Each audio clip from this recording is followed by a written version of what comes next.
तो आज फाइनली एक और फिल्म का फर्स्ट लुक जो पावर स्टार पवन सिंह का है वो आप लोगों के बीच रिलीज कर दिया गया है। तो पूरी अपडेट बताऊंगा, वीडियो को लास्ट तक बने रहिएगा। चैनल पर पहली बार विजिट करेंगे तो चैनल को सब्सक्राइब करके हमारे साथ जुड़ जाइएगा। आज हमार प्यार के शादी बा इस फिल्म का नाम है दोस्तों, यानी पावर स्टार पवन सिंह के फिल्म का जो फर्स्ट लुक आया है वो फिल्म का नाम है कि आज हमार प्यार के शादी बा।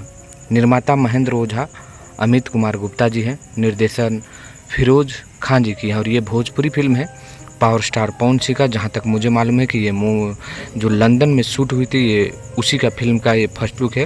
ये पूरी तरह से पारिवारिक, जहाँ तक मुझे लग रहा है शादी ब्याह वाला होता है वो आप लोगों को इस फिल्म में दिखाई देने वाला है।